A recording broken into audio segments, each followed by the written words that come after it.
been gone for months. What are you talking about? Oh my gosh, I can't multitask.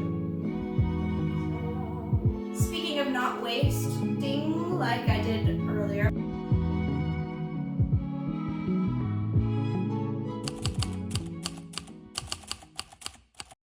Hey, today yeah, 2025 has been interesting. Just gonna say. So here we are again on the floor. So today's recipe is not coming from a cookbook, but from my handy dandy, lovely little box. And we are going to make chocolate chip scones, because why not? These are a childhood staple of mine. I need comfort right now, so chocolate chip scones it is. So we'll start now with 2 cups of flour. I'm doing gluten-free flour, Bob Mills 1-to-1 specifically, that brand. And I like this brand probably the most out of all the few that I've tried.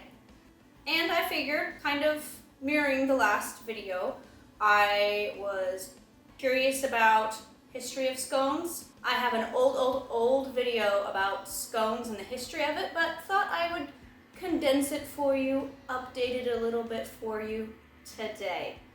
All right, here we go. Scones were first believed to be created in Scotland in the 1500s, but an actual written down printed recipe was first seen in 1513.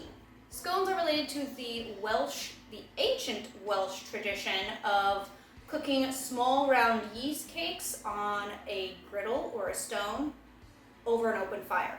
Scones were much larger and they were made with oats or wheat flour. Today I'm using rice flour. We've come a long way. And they were formed into a large round mound and then scored with a knife into 6 wedges and then griddle baked over an open fire. And when baking powder became a thing, or invented, created, whatever you want to call it, in 1850, baking powder was then used in scones, and these were oven baked and no longer baked over an open fire. And they became the light, airy pastry that we know them as today. Or baked good, pastry, baked good, whichever. Don't come for me in the comment section. Scones can be cut into circles, triangles, or squares, and are usually a treasured family recipe, just like this one is for me.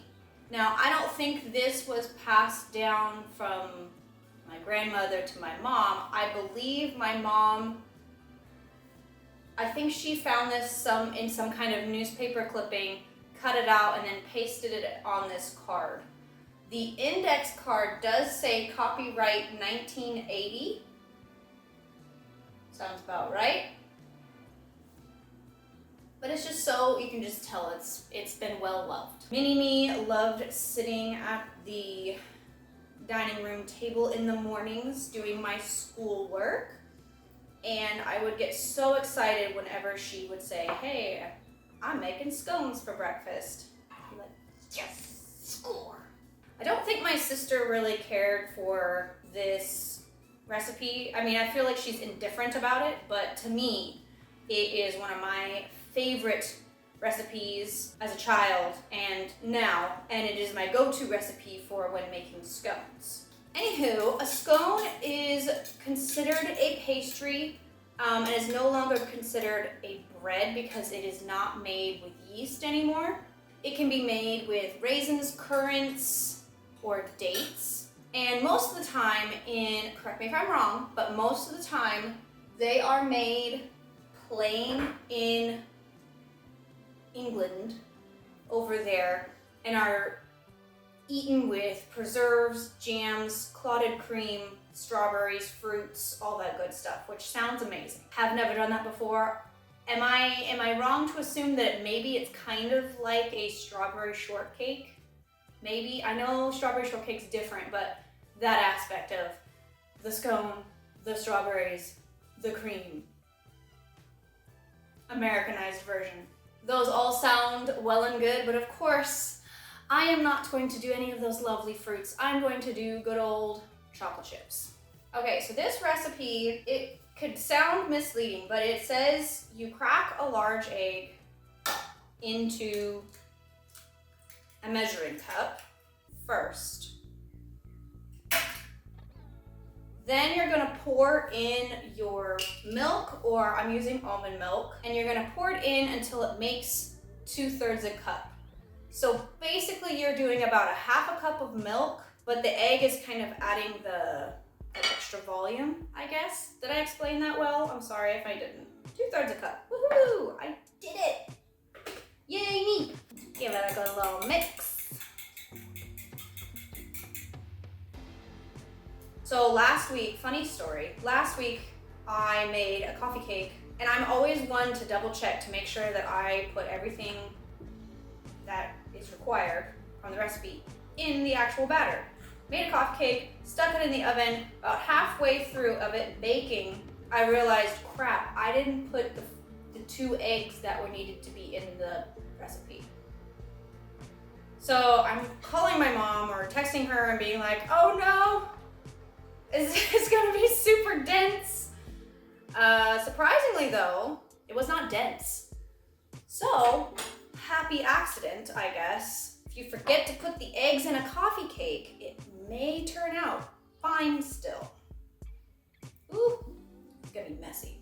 Something that my mom would do growing up, being a stay-at-home mom, being creative and learning how to not waste and use everything that you can possibly use.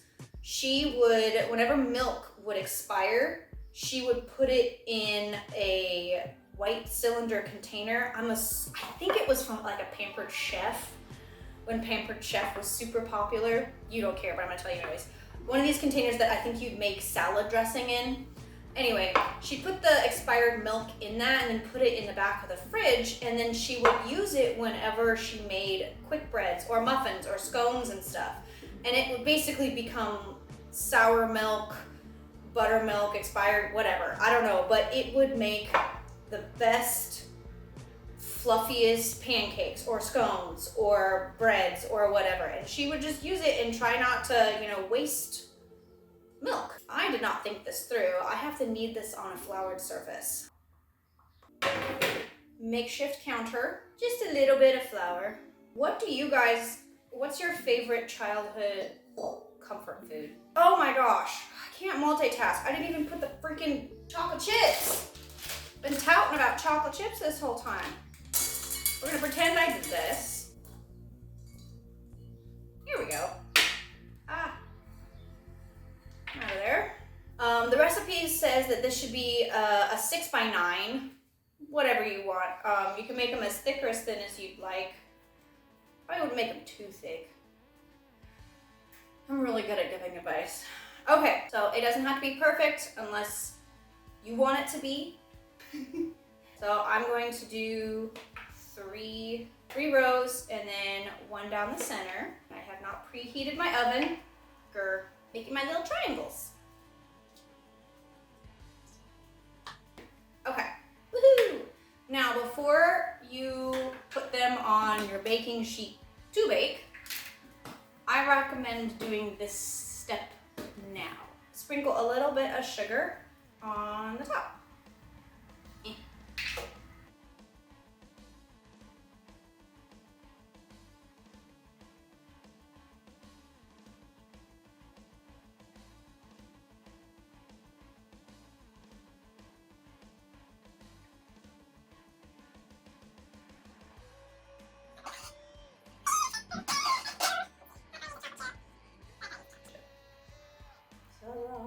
All right, so now you're gonna put this in a preheated oven at 450 degrees for about 10 to 12 minutes. You wanna look for the little bottoms to be golden brown.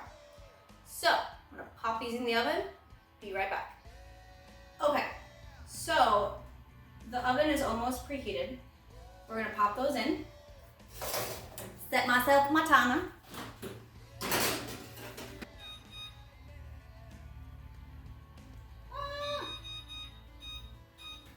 While those are heating, I figured I would stop procrastinating and do this somewhat vintage thing that people used to do back in the day and still do. Speaking of not wasting, like I did earlier about my mom and the milk, I don't like to waste gluten-free bread. As you can see, I have a lot of little bums of gluten-free bread. So what I do is I stick them on a plate, they dry out for several days, and then I make breadcrumbs. Super simple.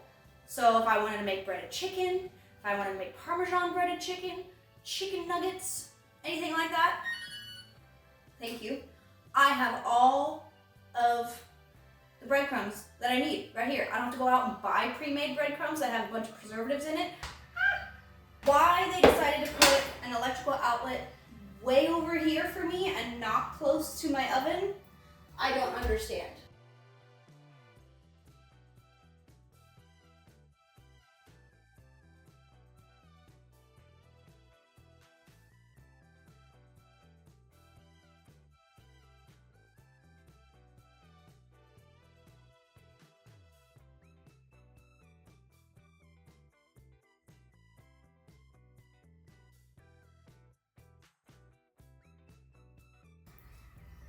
I will say, I think there's going to be a little bit of a difference between making it regular with regular flour and rice flour.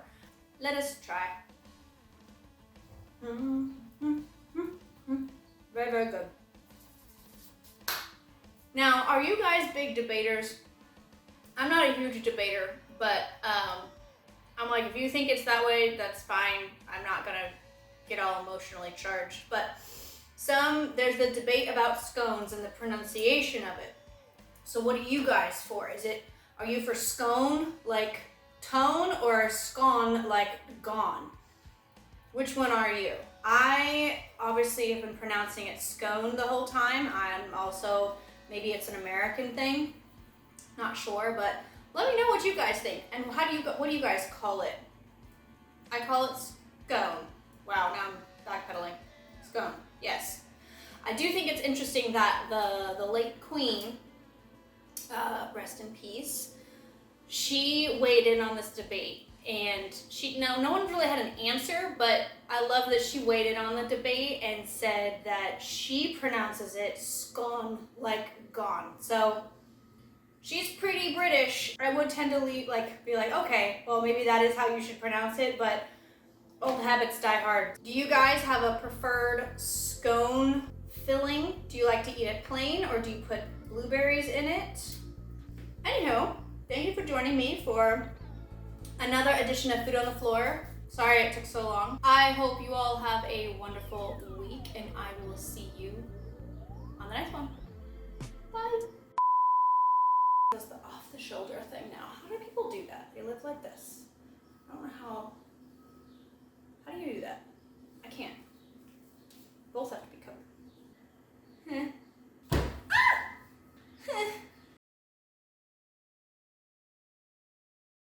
Bread, good. Chocolate chips, good. Sugar,